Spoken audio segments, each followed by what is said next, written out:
Hi guys! Another day, another open unboxing. Unboxing na. Unboxing product. Ang nakuha kong product sa ating shop ay Botox. Hindi lang isa, kundi dalawa siya. And ito yung isa pa. Organ oil. Magkasama sila na na-open ko na. Excited kasi ako mag-open ng hindi ko nakuha na ng video. And then, nakuha ko na siya. And ito na siya, dalawa. Yan.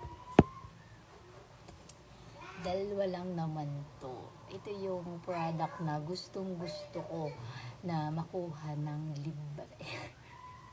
Kaya libre. And then yan, sa tagal-tagal ko na nag-a-apply ng free sample, nakuha ko na lang siya ng siguro ilang account yun. Kasi ang account ko ay mga 3 account na ginagamit ko sa pagpo-promote, and bawat isa doon ay nag-a-apply ng free sample. And then nakita ko tong product na to ay talaga engganyo ako makuha siya na walang kinukuhang bayad. Gusto ko kasi yung legit and trusted talaga, kung talaga mapapatunayan na makukuha ko talaga siya. And finally, 3 months siguro yun. Nakikita ko lang sa mga big content creator na may mga paganito na free sample and gumaganda yung hair nila.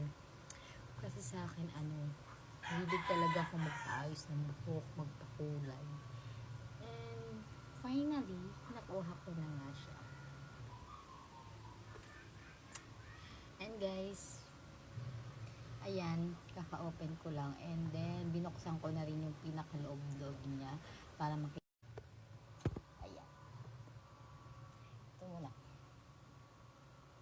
in-open ko na siya. Talaga naka-shade siya and punong-puno, kaya ayoko masayang, nilagay ko sa kanya, sa aking buhok. Ang bango. And then, ito yung isang Botox talaga na nagpapaganda, nakapag-shine, kahit di ka na daw magpariban. Ewan ko kung tonay, pero susubukan din natin siya. Nagpapakita ko rin yung loob niya. Ang bango, grabe, ganyan siya sa loob. Tinanggalan ko na siya ng shield. Naka-shield siya guys ha, pag nabili niyo. At talaga napakabango. Aking itatry ngayon dahil maliligo na rin ako. Pinilex ko lang sa inyo na sana natutuwa lang ako na nakuha ko na siya. Kaya, thank you!